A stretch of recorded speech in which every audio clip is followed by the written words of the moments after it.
Hi, everybody. Welcome to Conversations with Calvin, We the Species.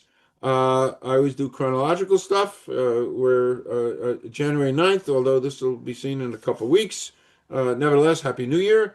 Uh, have I been waiting? And poor Tobias, as I'm sitting here with Tobias Jon, and I say poor Tobias because, a few weeks ago, the minute I see a filmmaker, I want to attack. Because film has changed my life wonderfully and irrevocably, and anything about film and filmmakers, I love passionately. It's one of the uh, great forms of human communication. I mean, I just love everything about film. So we're gonna talk about Tobias, who's actually in and around London or Bristol, I guess. Yeah, Okay, and I'm just so excited about this because Tobias released in September his first film, Gifted Pain. We're going to talk about that. The posters in the background. His journey, filmmaker, actor, director, is an amazing journey. And as I just discovered, because we were just BSing, make no mistake, I wouldn't let him come and go easy. I had to attack on all fronts. And of course, we talked about all those vinyl albums there at his side. And of course, he was a DJ as well. And all these things near and dear to me, and his filmmaking near and dear to me, his journey near and dear to me. So this is, for me, a really propitious, which is a great word. It's a propitious event to kick off a new year on Conversation with Calvin, We the Species. Oh, I always tell people, commercial, subscribe. Please do subscribe to this channel because you know what? It feeds the algorithms, and our whole wonderful world is all algorithms and metadata and all this other stuff. So it helps. I don't know what it helps, but it helps. So my monologue and my imploring you all to hang on because this is going to be really interesting stuff with Tobias, and we're ready to roll. So Tobias, why don't you say a couple of words, a little intro, and then we're going to start talking about your journey and your yeah. film. Thanks for having me, Calvin. I really appreciate it and taking the time out to talk to me. Like you say, I'm Tobias. I'm a filmmaker, and yeah, I recently released my first feature film that I wrote and directed. It was a 5 year journey, not because we wanted it to be, but just because it took that long to do it through budget constraints, through timing. We started before the pandemic and we're closed for it, and then picked it up again.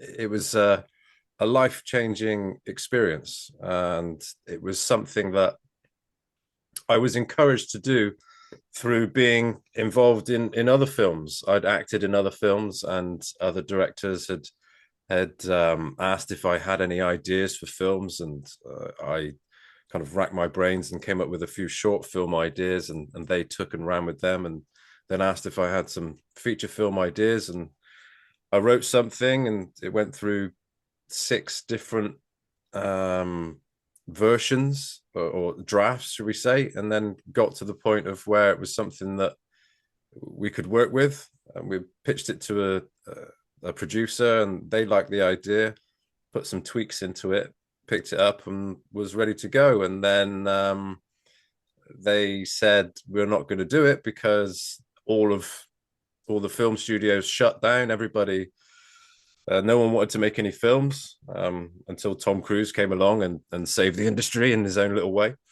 um, and yeah, I just couldn't not do it. So the funders pulled out, and I said, well, I'll just do it myself. And I self-funded the film.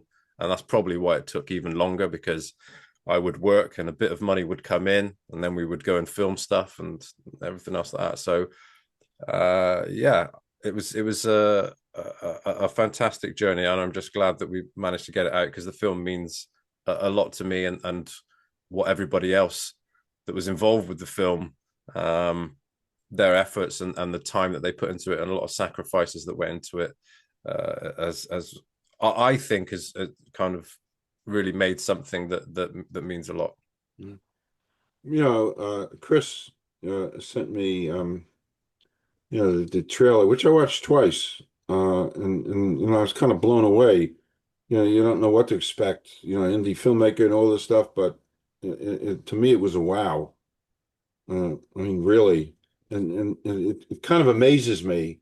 It does amaze me, and since I'm involved with the Garden State Film Festival, and I've watched scores of, indie films, and the quality of what's coming out now is amazing. And what I saw in the limited trailer was amazing.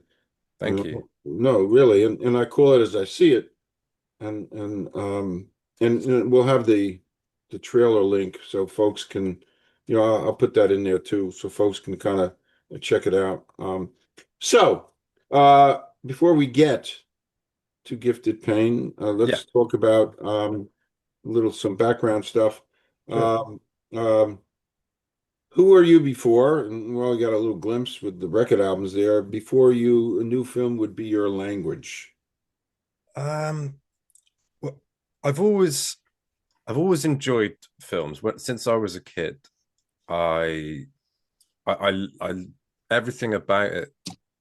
I just enveloped myself into watching films and from various different genres, not just sort of action films or anything else like that.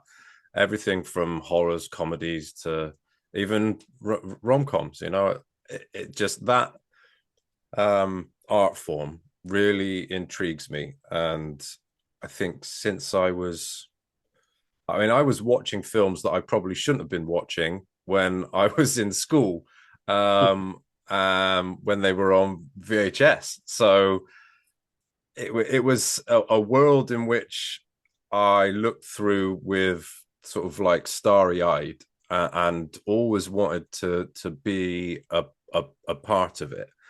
And when I was really young, I think I must have been 10 or 11 or something like that. I asked my mother for a disco suit because I haven't said, I very rarely say this story, but I wanted an exciting, like glittery suit. I always liked showing off when I was a kid and putting on little shows and things like this to my family at Christmas Eve, or Boxing Day. I can't remember when it was. We would always be around, and I would make these little silly little shows and things like that. And my mum apparently stayed up all night the night before sewing and making this little disco suit for me to dance around and be silly in front of my family.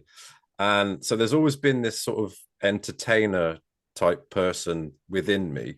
And then as I progressed and got a bit older, I did drama classes in school. I never went on and did any particularly good not good, but I never went on and took professional acting classes, which probably resonates in the film that I've made a little bit. I don't know.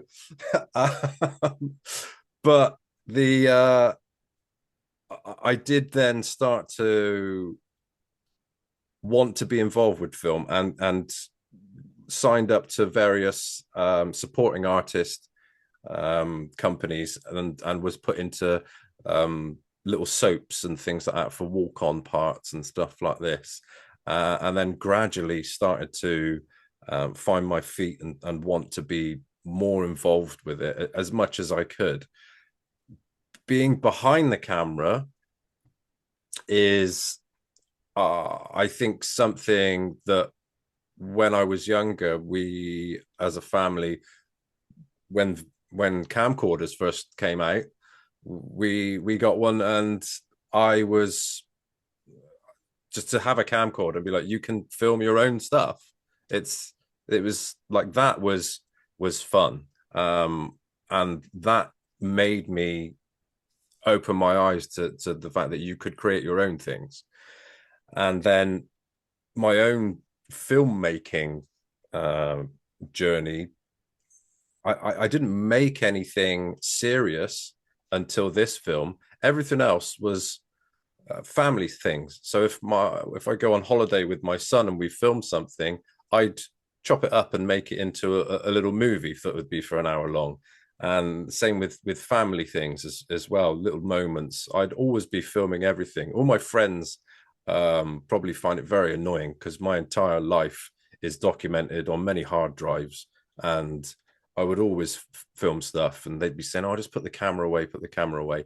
And then years down the line, when I would show them, look, I've edited this silly little half an hour video of a year or so of our lives together that we've spent, and they'd be thankful for it. But I think, yeah, just seeing the life through the eye of a lens, I think it is can have great impact on people, and I find that fascinating. I think.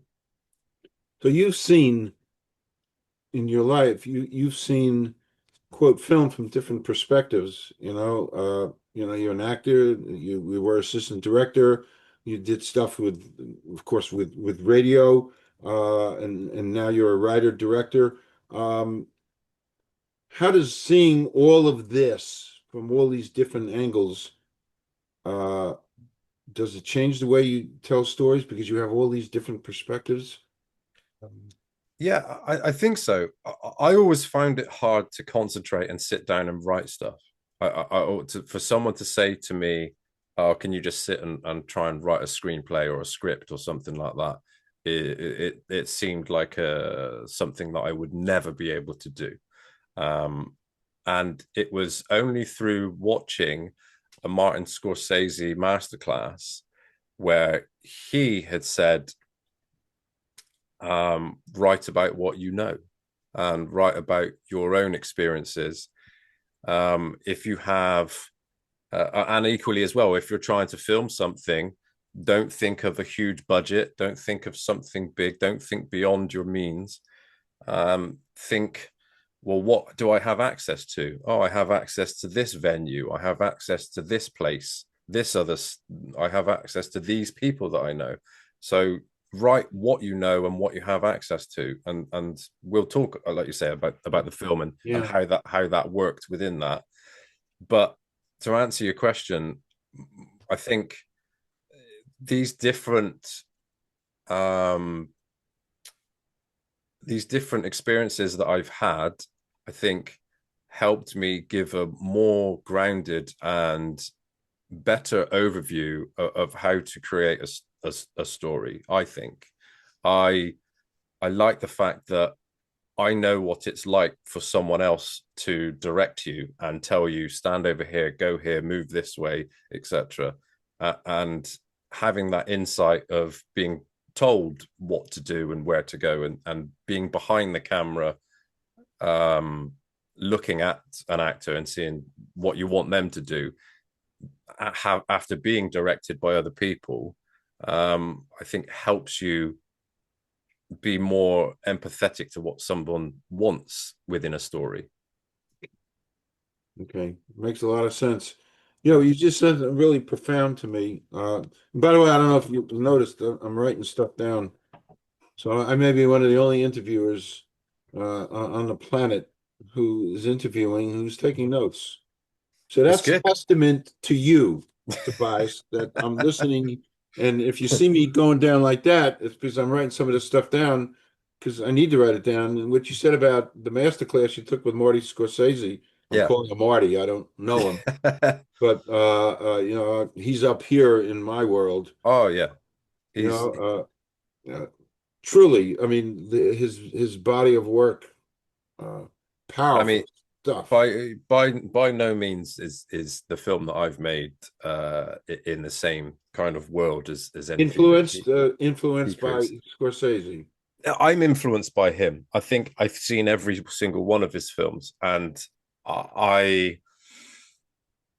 the phrase that he said that like I've already mentioned that stuck with me was write what you know. Yes.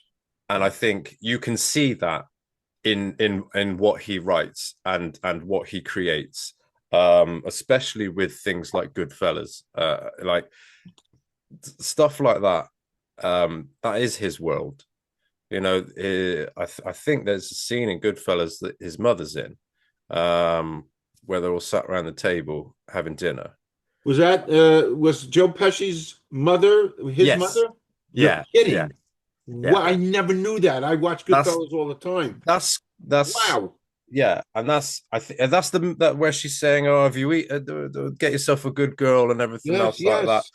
He didn't write a script for that scene. That's all just a scene. Wow. He said you the boys are coming round for dinner, and she's just asking them questions, and Wow. she's not prompted So that in was a any real way. scene, like a real scene. Yeah, that's why it's so authentic and so Wow. real, and like stuff like that to me uh really resonated, especially when he said, like I said again, yeah, write what you know, and the that really stuck with me. And I think emotion as well. I think people connect more with emotion rather than just thinking I want to write something that is, I don't know, controversial or violence for the sake of it, or anything else like that. I think if you put your true emotions and of your own experiences on the paper, I think people can see that on the screen when they look at it. And they feel it. Wow. Yeah, You've just like lit such a light bulb off in me because I never knew that, and I'm a big fan of Goodfellas. Uh, um, I mean, I watch it often. It's brutally violent, but a yeah, lot of that stuff was kind of born right around me. mm, I lived in Brooklyn where they robbed the Lufthansa yeah, jet and celebrated that, and so I mean I'm part of that world, and of course I love The Godfather, uh, and as a student of film a little bit, yeah, great. But what you just said, I wrote down, I gave it two exclamation points, right? Which because I've written three books in my day. Two are recent, and I might as well plug 10 things I learned from the yeah, billionaire. And there's a tortoise in my hair, which got six awards. It's all what I know, and I won't tell you why I know it, but it's all what I know. And I'm a kind of writer that I got to write what I know because you know what? I'm an expert in what I know. And so that makes so much sense what you just said. yeah, It's a wow. Another question that pops into my head because my heart and soul. I'm not a filmmaker, but I watch, and my heart and soul is within because I'm a self-published author, so I'm an indie. yeah, And you're an indie filmmaker. yeah. So part of being an indie filmmaker sometimes means limitations, all kinds of limitations. Has any of those constraints and limitations shaped the creativity, which sort of comes out in Gifted Pain? Yeah, I would say so. Definitely. The one of the main things was what we filmed on, the camera that we actually used. We used a I was very much that I didn't want to the film to look like it was filmed on a DSLR digital camera. If I had the money, I would shoot it on film, literally like Tarantino. I would shoot it on film, and someone would cut it properly. And it, I just that aesthetic look that you get from film, no matter how hard you try, I don't think it can be replicated digitally. You can notice when it's a film, and especially everything from the 50s up to the, I don't know, early 90s. I have a real passion for more so film wise because of the aesthetic. I think aesthetically, films look so much better in those decades. Um, and the camera that we used, I did a lot of research on this, and it had to sit in with how much money we had to be able to spend on it, and can we put different lenses on it. And the camera we used was the original Blackmagic Pocket Cinema camera, Wow. and the camera is this big.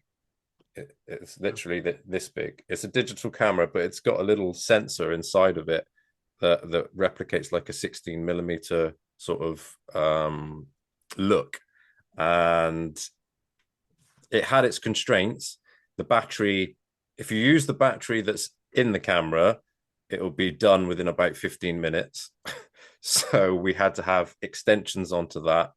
Um, yeah, it's not the most robust of cameras, and the SD cards that you put in it, they don't hold much weight either. So everybody that all the camera operators that were involved with the film hated the fact that they had to use this thing because they thought it was terrible. But based on how much money we spent on the film, and the way that it looks afterwards with using this camera, um, I'm happy with it. But yeah, that was the biggest constraint I think was the camera that we used, because it was such a it was one of the first cameras that Blackmagic came out with. So the I think I've tried to contact the guys that made the camera to be like, look, we've made a feature film with the original camera, because they're like, I don't know how many cameras further down the line now. I mean, they use very high end 4K Blackmagic cameras on a lot of the Hollywood films now, but this original Blackmagic camera, I don't think many people would be using that to make a film with. So it's a bit silly. No, no, it's a crazy world we live in. And we'll talk.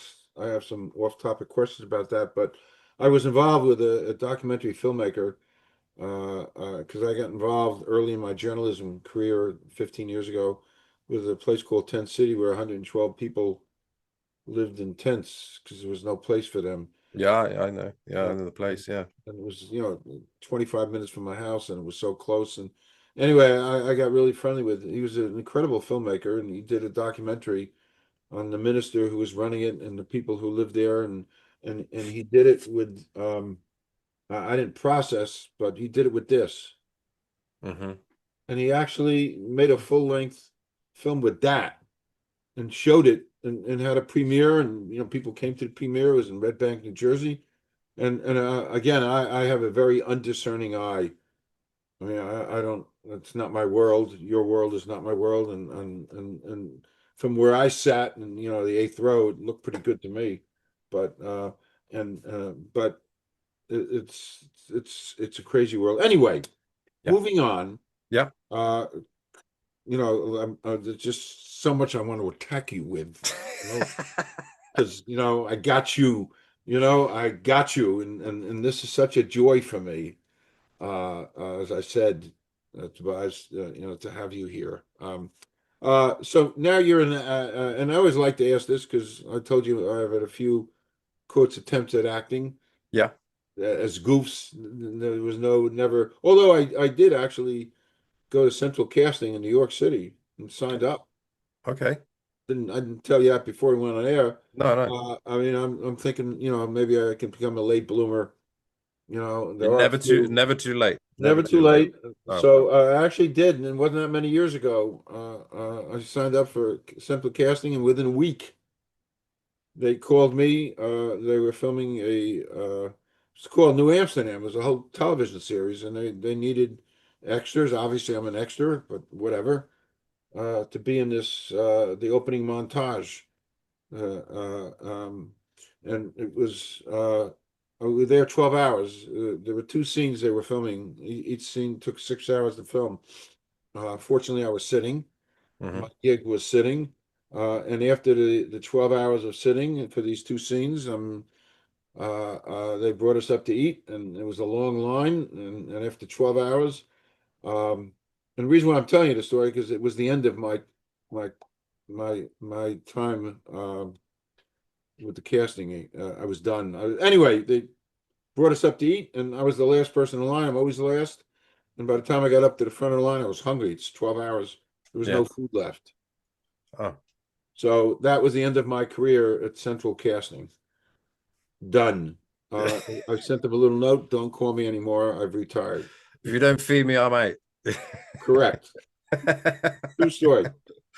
So, as I started to say, as an actor, how do you personally enter a role? Do you do it emotionally, intellectually, physically? I mean, do you a combination of all these things? Because it must be intense if you're doing it the right way to enter a role.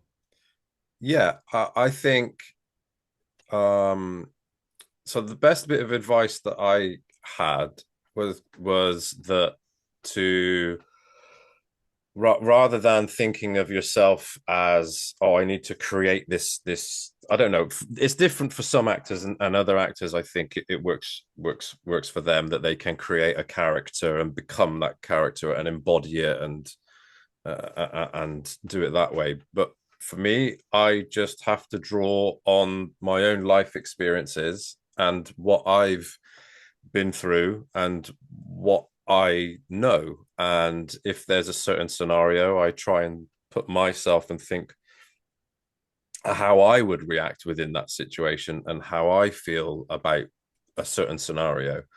I I don't I have a lot of respect for quote unquote um, method actors.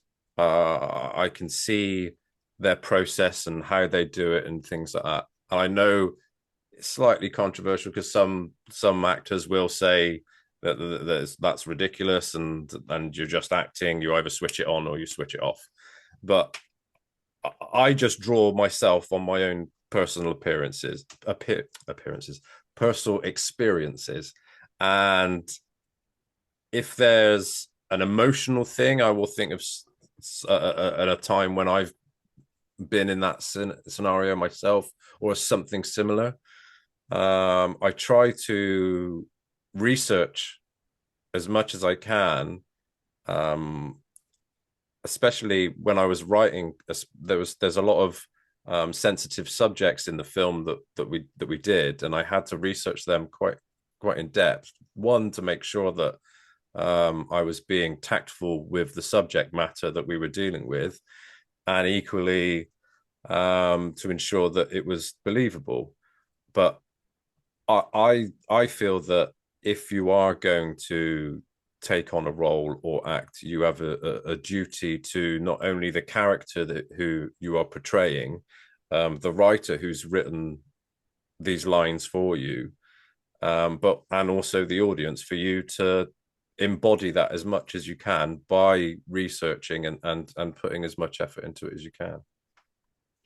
In your body of work, as a nice segue to that, in your body of work, is there any one particular character that you played that kind of stayed with you longer? I Do mean, characters stay with you longer, or not? I'll be honest, I haven't done lots of roles. Okay. I haven't Okay. done lots of acting and lots of roles. However, there was a short film that I did when I was quite a few years, over 10 years ago now. And the role was that I had to. So the short film was like, how can I put it?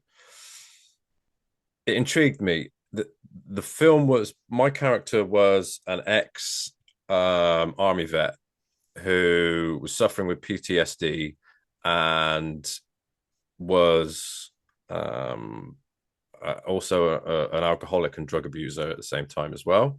And when one night was out and found a girl in an alleyway and did something he shouldn't have to her, and you fast forward and she kept the baby and they were together, and she further along in the storyline takes the baby and the baby doesn't survive. This is quite a dark story to go into. So um and I my character, as much as he was a horrible vile person at the start of this film, turns his life around, and at the end of the film does nothing but whatever he can to make up for the evils that he did. And that really stuck with me for quite a while afterwards, because as much as it was a film and it was a short film, there are people that go through this and have experienced this.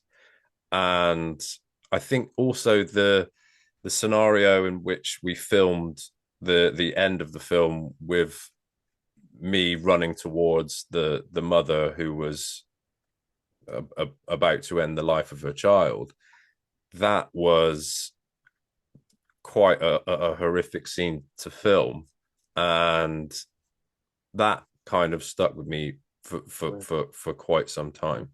Yeah, so that was quite hard to Yeah. get your head around. Yeah, Wow. Oof. And I know. yeah. Sorry to bring to bring the mood sort of Yeah. down a bit, but yeah, Okay. All right. Moving along. yeah, Well, you know what? Just to lighten, I got just to lighten the air a little bit because yeah, that was heavy. Here's an off-topic question. yeah. Sure. I borrowed this from a great journalist here in the States. Well, I'm saying that in the States because I'm talking. But anyway, I just watched. I'm a huge fan of documentaries. Yeah, Huge, yeah, because if I'm going to spend time, I want to watch. I like realism and stories of meaning, and we'll talk about that momentarily. I love human experience, and I'm not I'm not a big spectacle guy, and all the it's just not my thing. I mean, I love Ben-Hur. Loved that movie on Lawrence of Arabia. This is good stuff.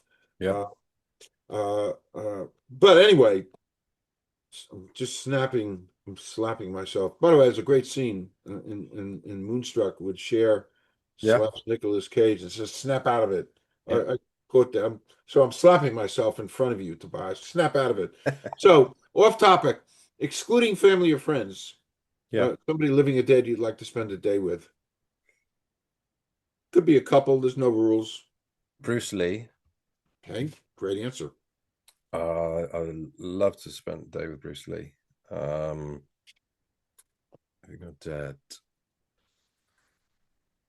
Mm, oh, it's such a hard question. It's a hard question, and that's why there's no rules. Just But he instantly jumps into my head anyway. As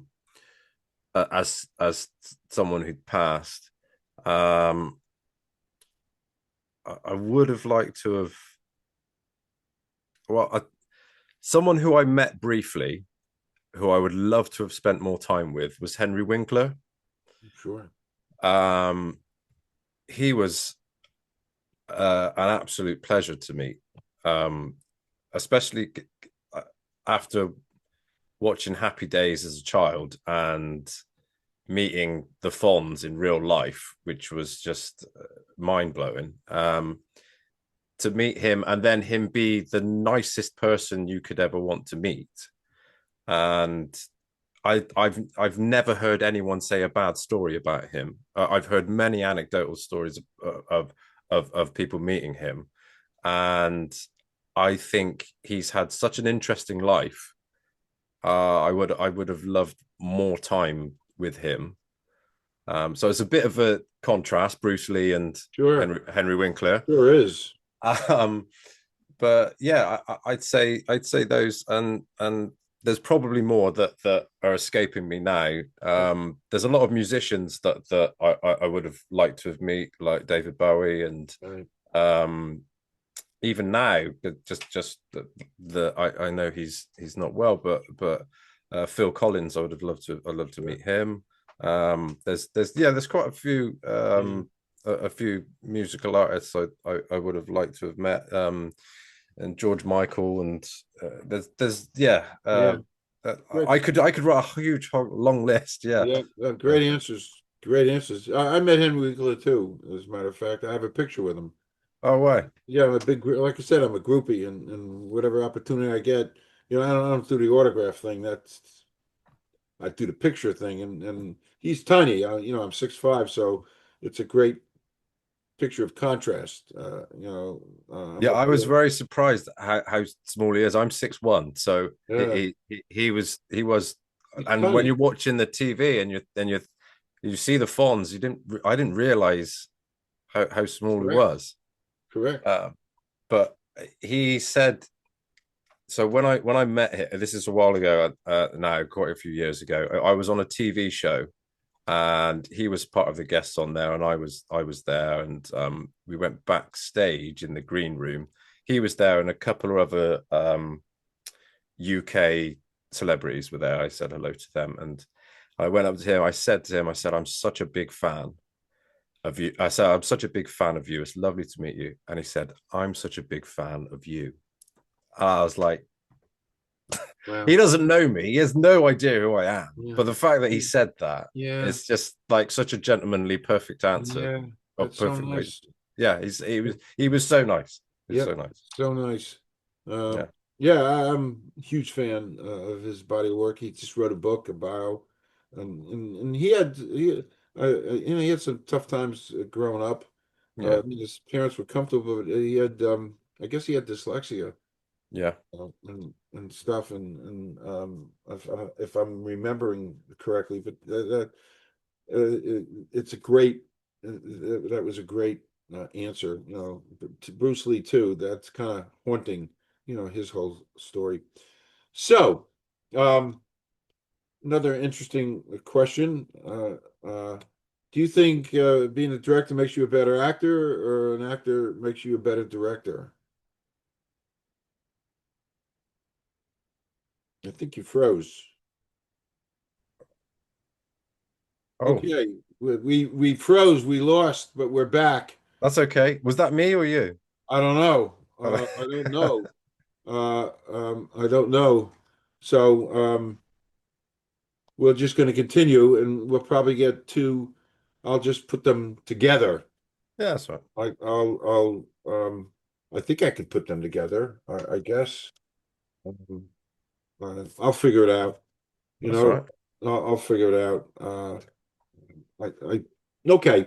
I don't know how that happened, but we'll go from there. All right. So we're back to work. Yeah, yeah, We are back to work. Um, I want to talk about, I had a whole bunch of things, but I want to talk about one simple, um, uh, some old films, but I just, the power and the everlasting quality and longevity of old films. So just to kind of talk about that. Um, let's talk about the 1951 version of A Christmas Carol, if you've ever seen it. yeah. There's a wonderful British actor, Alastair Sim, Mhm. and I have a copy of that, and now I'm addressing the filmmaking, the acting, the endurance, the story of Charles Dickens, the whole package. How this film to me is one of the most important films. I've there must be 9 or 10 different renditions of A Christmas Carol in different forms, but nothing is quite like this one. And even the production value, the black and white, the film. I mean, everything about it. Yeah. It just grips you emotionally. So, do you have comments? I don't know who I don't know who directed it. I don't know, but it is to me it is so enduring and so powerful. About reinvention and I think more so with stories like that of a different era. I think people nowadays the incentive is get the film out, churn it over, get it out, get it done, get the next one out. People have less attention spans. People aren't interested in deep resonating stories as much. They're more interested in a visual spectacle. And I think the reason why older stories last longer and resonate longer, I think, is because the originality of the stories are true to real storytelling.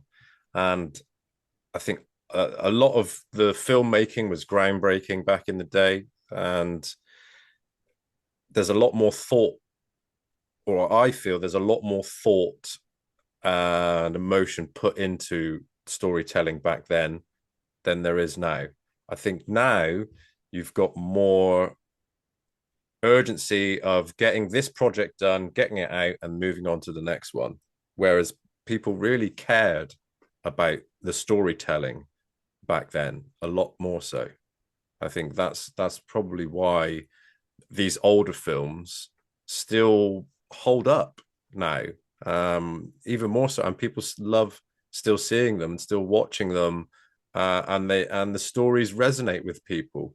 A good story is a good story forever, and the like you say with A Christmas Carol, the reason why it's been interpret like interpreted so many different ways in so many different times is because it's a good story.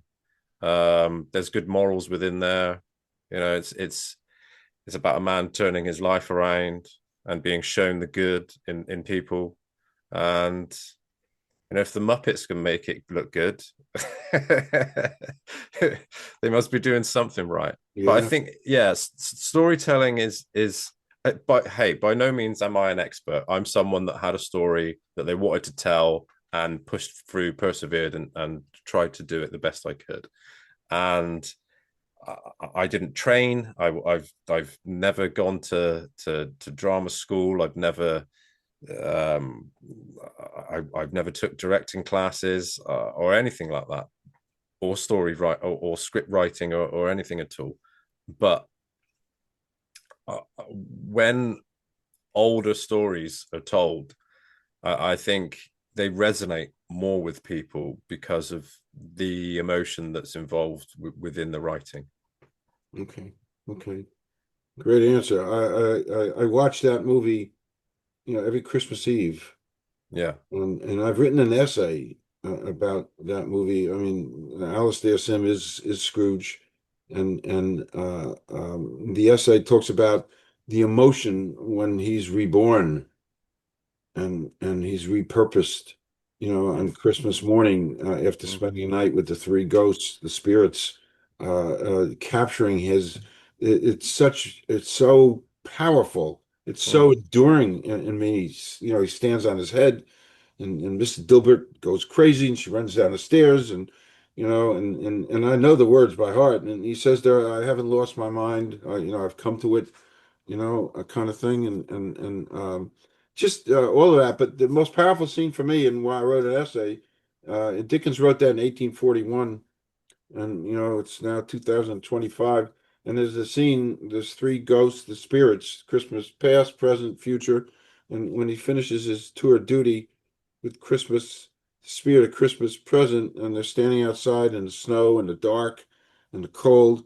The spirit opens up his robe, and it huddled at the spirit's feet, a little boy and a little girl. They looked tattered and dirty and worn, and Scrooge asked the spirit, whose are those children? And the spirit says, they're mankind's. mm. Beware, the little boy represents ignorance and the little girl represents want. And beware them both, but most of all, beware of the little boy, ignorance. And my essay was from 1841 to 2025, nothing has changed. So Yeah. Dickens is enduring, in the film is enduring, and that's the power of film. Yeah. Well, they made a new version. Well, I don't, it's not a new version. The stories it carries on forever because even here in the UK this Christmas, ITV did another version of that story with so it's been remade again. And like you said, it's a testament to the storytelling. Um, a little philosophy here. We're in this new age, digital age, and stuff. Do you and right after this we'll kind of talk about the movie, but Do you think we lost anything culturally? Have we gained anything with this new digital age? What have we lost and what have we gained? I'd say so. We've lost the ability to live in the moment. That's a big thing. Everybody seems to think that you just need to constantly be documenting everything with your phone, or looking at the life through a lens continuously, and that's a scary thing. I think, especially when you go to a public event or a gig or something like that, and instead of just absorbing that moment that you're in, your your phone is being held up, and you're not really. The thing I find crazy about it is that when are you going to be sat at home watching that? You're not really, are you? You're never going to sit down at home, get your phone out, and be like, I want to watch this live music gig that I've just been to on my phone. You're not. Um, but everything, nostalgia is I think dying. I don't have nostalgia for things of the last 10 years. I think I have nostalgia for things of many years ago because my memory builds that, and because I lived in that moment rather than looking at it through a phone. And that to me, it is quite sad. I know it's quite hypocritical for someone who likes to film lots of stuff to say that, but there are certain moments that you just don't necessarily need to get your phone out. I think if you want to film something and capture the moment a little bit and take a picture and put it away, I can understand that. That's fine. Everybody's always wanted to do that. Remember the moment. Oh, take a picture of it, a little bit of video. But I sometimes see people at events and things like that that will just hold their phone there continuously, which I see pointless. But who is watching that? No one's watching that. So I think in that respect, technology is taking that away. But on the other side of it, technology is doing great things for filmmaking and storytelling, and making it so easy. Anybody now, anywhere, can just decide at any point, I'm going to make a film on your phone. People are people are doing it. People are making full feature length films on a phone, or with a decent DSLR camera or whatever you want to buy. The technology and home editing equipment as well, to edit something on editing packages is just everybody has everything now within a minimal budget. So in that respect, technology has helped out amazingly to put it in the palm of your hand, where you can just create whatever you want. So that is fantastic. However, again, there's negatives to everything because everybody is filming everything, and you can't walk around a corner without someone having a camera in their hand. Yeah. But I think there is a balance. There's a middle ground that you can be had. A middle ground that can be had where technology helps, and you can document things in a way. The other, I think there's that other conversation to have over AI technology as well. I think a lot of people are worried that if AI takes over to a point of where the do we need actors? Do we need filmmakers? Yeah. Is that going to happen? I personally don't think it's going to happen, because everybody will still want to see a real person. Like, no one wants this ultimate perfection of just nothing goes wrong. Like, it's, you still want the bloopers in a film. You're not going to want just an automated thing of Right. no fun.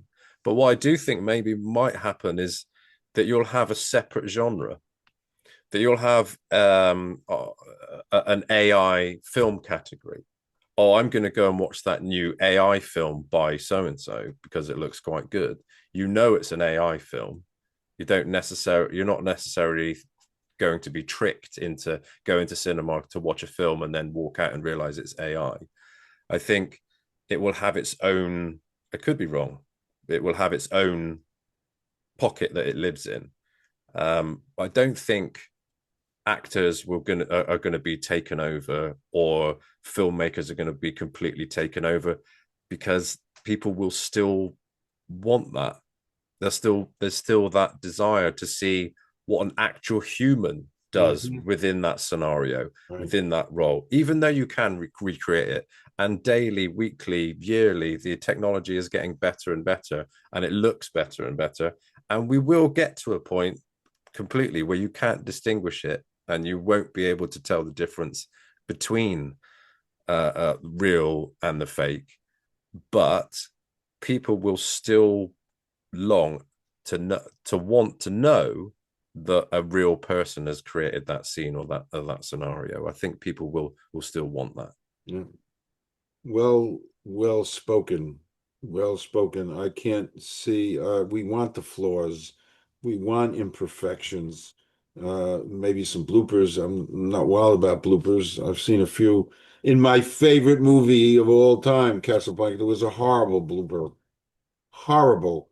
And it bothers me. I mean, I overlook it, but it was it was the train station scene when Mm, he is waiting for Ilsa to come and meet him. They're in Paris and they're going to escape, and they decided to take a train and get out before the Germans come.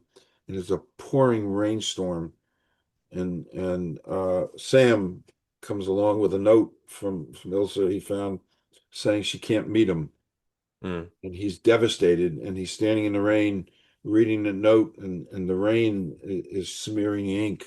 yeah. It's all powerful stuff. And he throws the note away. Then and Sam says, "We gotta get on our train and get out of here before the Germans come." So they get on the train, and they were soaking wet, standing in the rain reading that. And then he gets up on the steps to go onto the train. He's completely dry.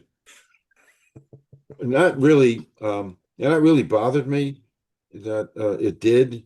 Mm. And that shouldn't have gotten past But see, now someone could take that, put it into an AI generator, and and fix it. and fix it. Wow, that's horrible. Yeah, but and that's the question: would you want it fixed, or would you just want it to remain Wow. as it was, albeit, Great question. you know? That's a great question. And that's the thing. Now you'll have all of these, like, well, George Lucas, um, fantastic filmmaker. Um, he's released different variations of Star Wars over the years. I think obviously 1977 when the first one came out, and then he did a digital remaster and reimaging of the others, and then I think he did it 2 or 3 times, and he's added characters in with CGI, taken characters out, all of these different things. Um, and it's like, should you mess around with the history of film? There's a question for that, because now there are, I think, certain scenes within films. There's a scene in the film It's a Wonderful Life, that I think it was streaming on Amazon, and they cut a very triggering scene, or whatever you want to call it, out from the The film, original? from the original film. They cut it out and uh, I don't think you should be doing that. But it's going to happen, and it will continue to happen. Yeah. But do you do it? Do you change history? Do you, I think the reason why you make mistakes in films is because it's it's it's a natural process, isn't it? It's a natural Yeah. process of everybody makes mistakes, you know? The imperfection of the species. Yeah, yeah. Mhm. Imperfection is what makes us human. Yeah. Imperfection is what makes us human. And if you can, I would hate to live in this kind of perfect, no, no imperfection world. And I think hopefully AI won't take over completely and just clean up all the imperfections in all the films where I watch them and I'm like, oh look, they've made this mistake here and this mistake in here. Because they used to do whole TV programs where they would break down and show you all the mistakes in films. And I used to quite enjoy watching those. Yeah. Interesting stuff here. Really interesting. God, we could talk for hours on future think. Yeah. So let's talk a little bit about Gifted Pain. As I've read, it's drawn from your own personal experiences. What was the first like emotional truth that you felt you had to tell in this film? Before you even knew it was a film, you felt you had to tell a truth, a story. Um, Was there a beginning? so I never went. I always liked the idea of making a film and wanted to make a film, but I never really knew where to start. I'd never learnt filmmaking. I'd I'll watch probably, I don't know. I probably still watch about four to six films a week, probably. I don't watch series really. I don't really watch much TV, but I do watch films and old, new, some that I've seen hundreds of times.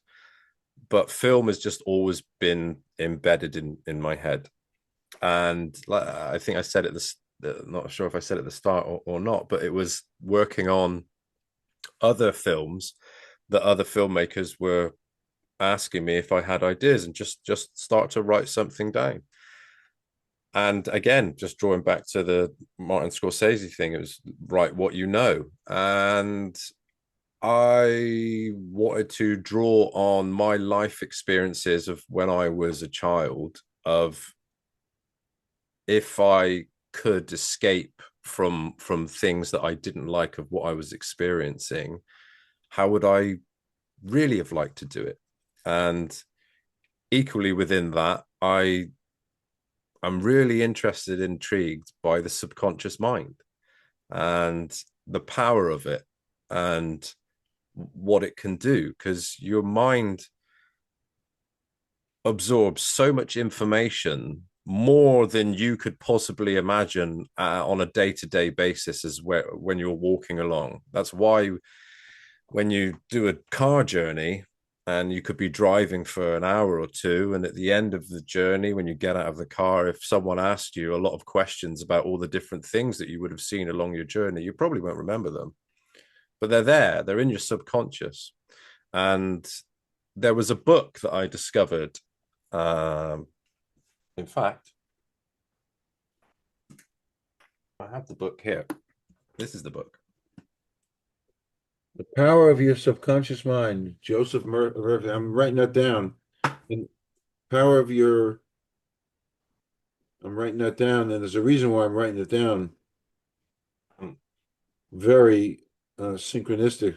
So it's a book by Joseph Murphy, which was written, I think, in 1957, if I'm not mistaken.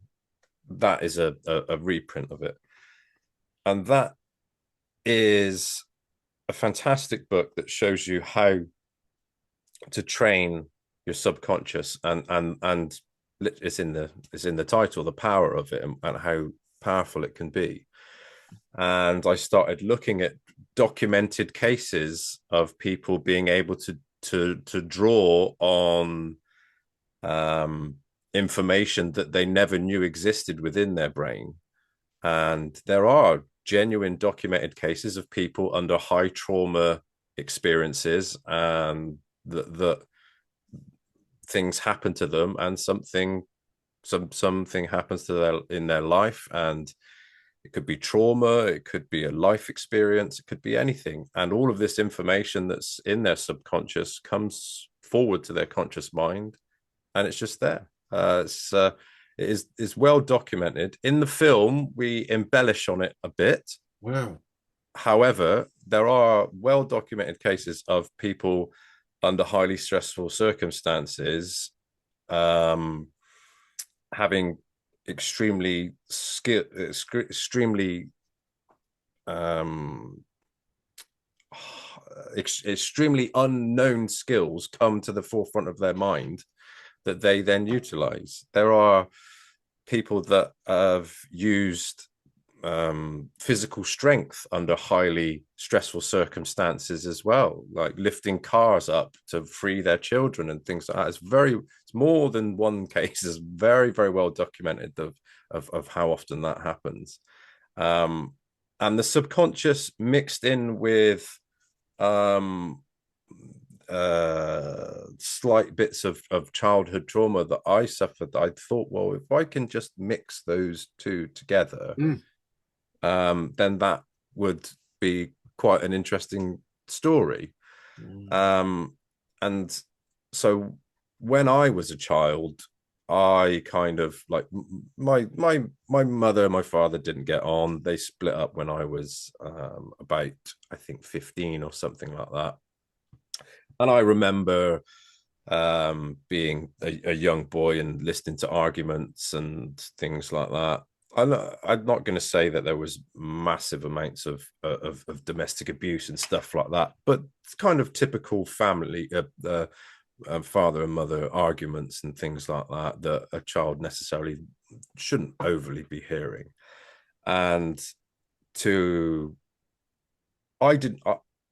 Uh, I think the way that we put it in the film was that the child, to cope with these sort of things that he's hearing and seeing, to cope with that, he absorbs himself into martial arts films, and that's all he watches from the age of about, I don't know, 10 or something like, no, less than that. I think, what did we say he was? I don't know, very, very young. Up until his sort of like late 20s, that's all he watches, nothing but martial arts films. Wow. And then bring you up to the present day, and a life-changing experience happens to him, and all of that subconscious information comes to the forefront of his brain, and he can do things that he necessarily didn't think he could. I'm not sure if I answered your question or if I just went It's like fine. this. No, you've lit some light bulbs. First light bulb. Talk Yeah. about synchronicity. Um, 2 days ago, I interviewed a PhD psychologist, Deborah Lukovich, and in midlife, after some trauma and some upheaval, and as she calls it, unraveling in her life, she studied depth psychology. And what is depth, DEPTH Yep. psychology? What's based on Carl Jung. And what is Carl Jung famous for? The unconscious. Mm-hmm. So we talked for a long time, like you and I are talking for a long time, and part of her thrust and her energy is talking about the unconscious. Yep. You just held up that book, Mm. and I've got tons of notes for her, and now I got tons of notes with you, but the subconscious, Yep. which fascinates me, and what makes it even more interesting about gifted pain.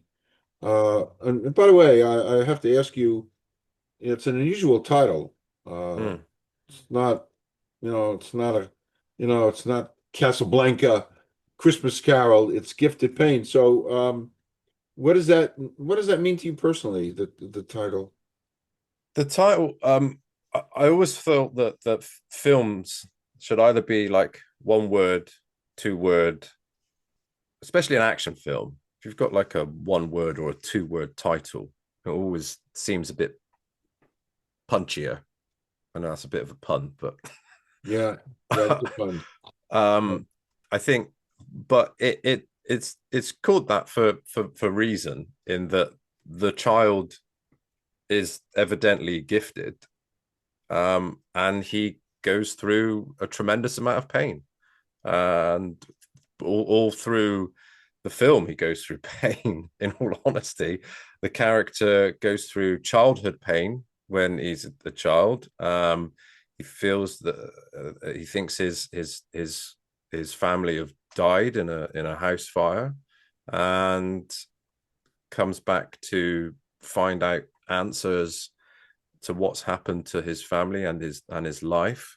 And even through that journey, he just is inflicted with a lot of pain through that. So the title kind of just jumps out. Really, it was an obvious title in some respects, that he's gifted and there's not pain. Boom. By the way, it's a great title. Isn't it amazing what you can do with two words, Tobias? Yeah, I was surprised that the name wasn't already taken for the film.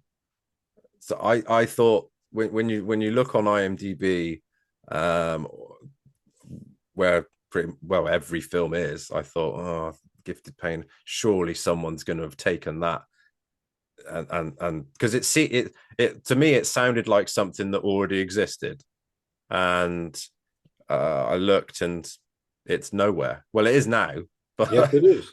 but it wasn't before. Yeah. Yeah.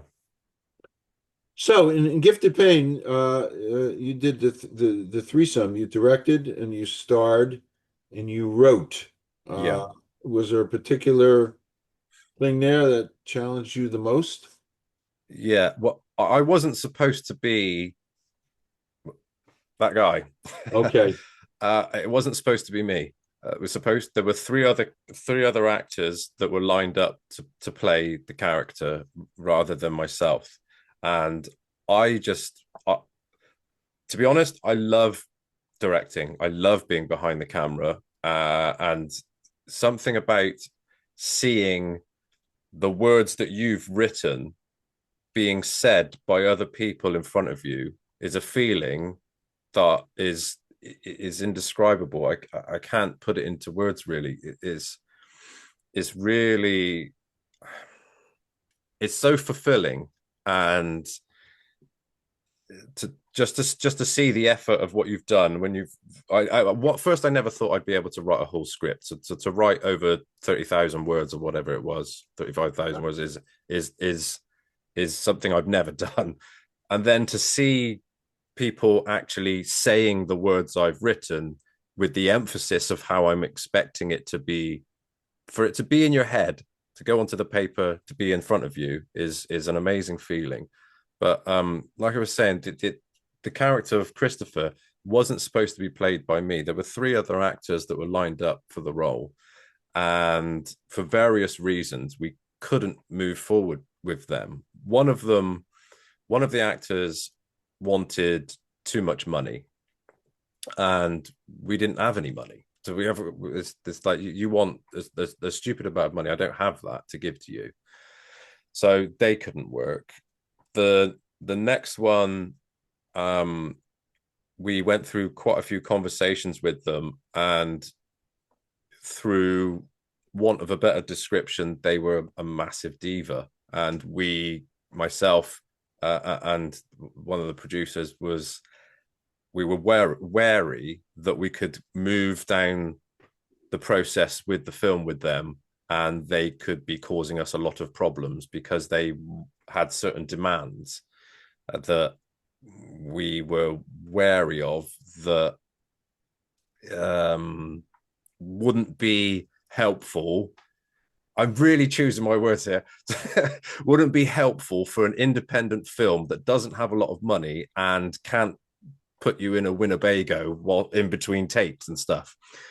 So the final one was someone that we really thought was going to be able to come on board, but they just couldn't commit for the time frame and the length of time that was needed, because we couldn't. The film, we shot the film over 35 days.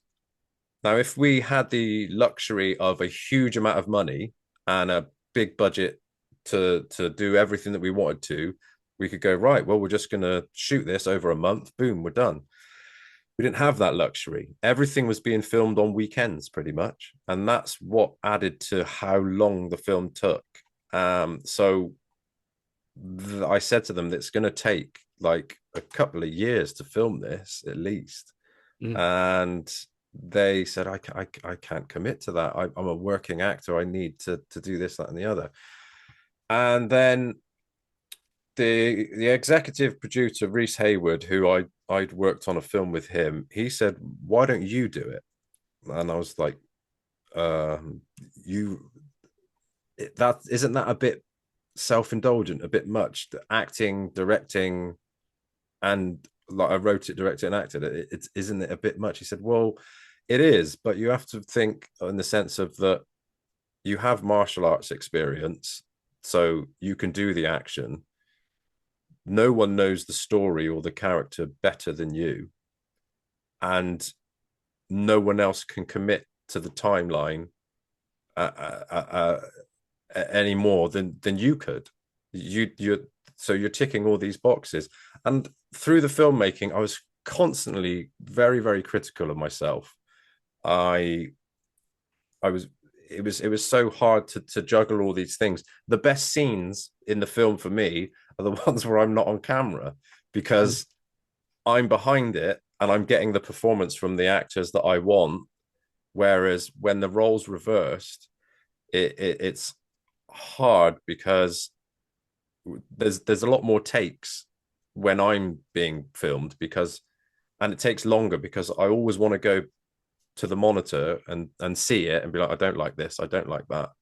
So I would have much preferred to direct it than be in it as well. This wasn't in no shape or form an ego trip in the sense of, oh, I want to make a film, write a film, and be in it as well. It was just because the constraints of which we had around the film to make it happen, we had to do it that way. Okay. Okay. Uh, we can go on and on, and there's a million things to ask, but I'm going to wind down. One last little question, and yes, I'm going to invite you to come back, and I would love you to come back and talk about whatever we want to talk about, your whole world of film, which I love. Yeah. But the last thing, uh, uh, everything was done in Bristol, Yep. and Bristol kind of serves as a function more than like a backdrop. Bristol is an emotional piece of energy. Why is that? Um. Or is So, it? well, I don't think if you watch the film, I don't think we are necessarily highlighting the city as a landmark within the film.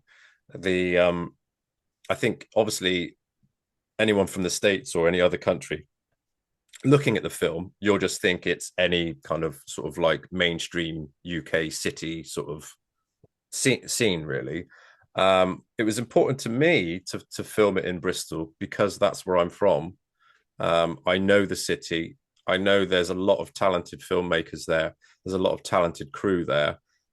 Bristol is an amazing city for film to be created in. A lot of great films have been made in and around there, and series, and to be within that city and take advantage of some fantastic locations that we could use and utilize, and the fact that I have connections with certain people in venues that we could use within the film to help make the film look like it was a bigger budget than it is. That was the reason for doing it. I Okay, we did shoot one day in London, but that was for other reasons, not because we wanted it to be shot and look like it was in London. And there's probably only one shot that you would realize that it was, but it was to shoot in Bristol. Was, I've spent most of my life there. I've always lived there, and it does mean a lot to me, even though I don't live there now.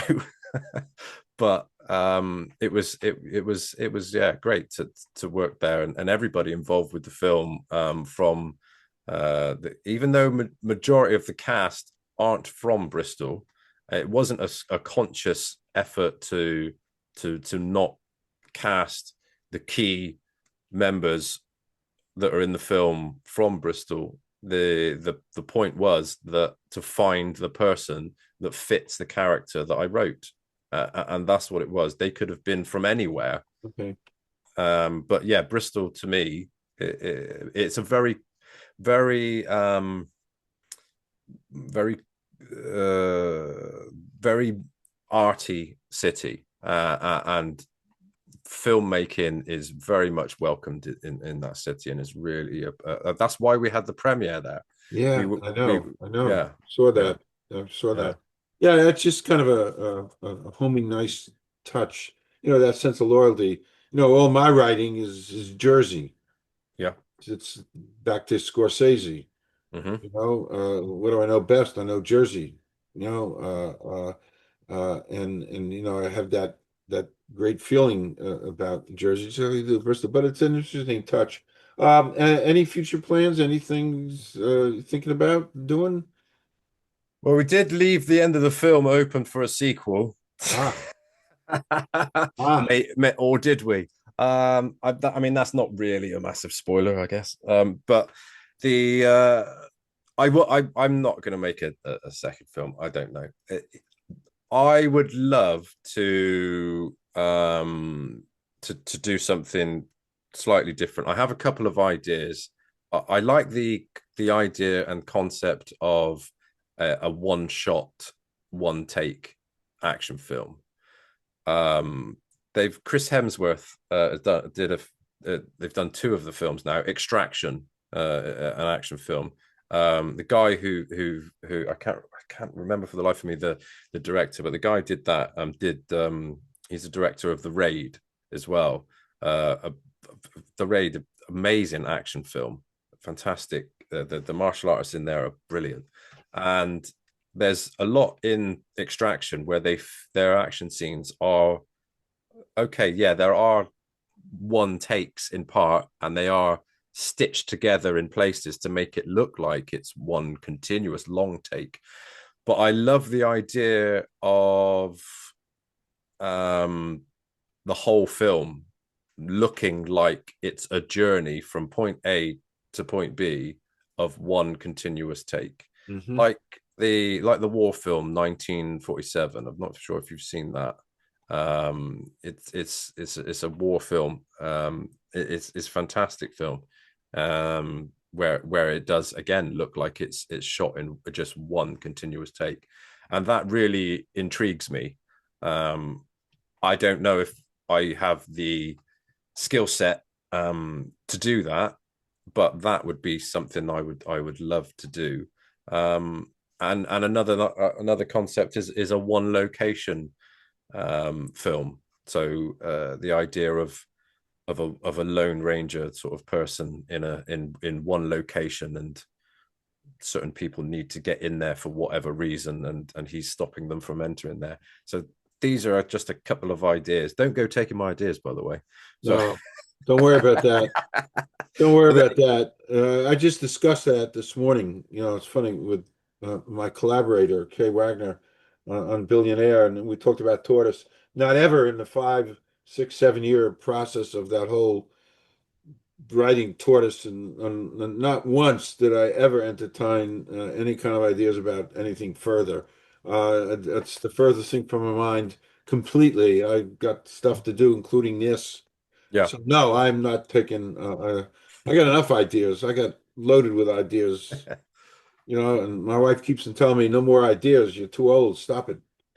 And I want to do a Yeah, series. I'd No, like I'd like to do a bit of acting myself, but I do enjoy more so being behind the camera. I think the creativeness, just be yeah, just to create something yeah, is so rewarding. Is so much more rewarding, and based on a recent review that just came out today by UK Film Review.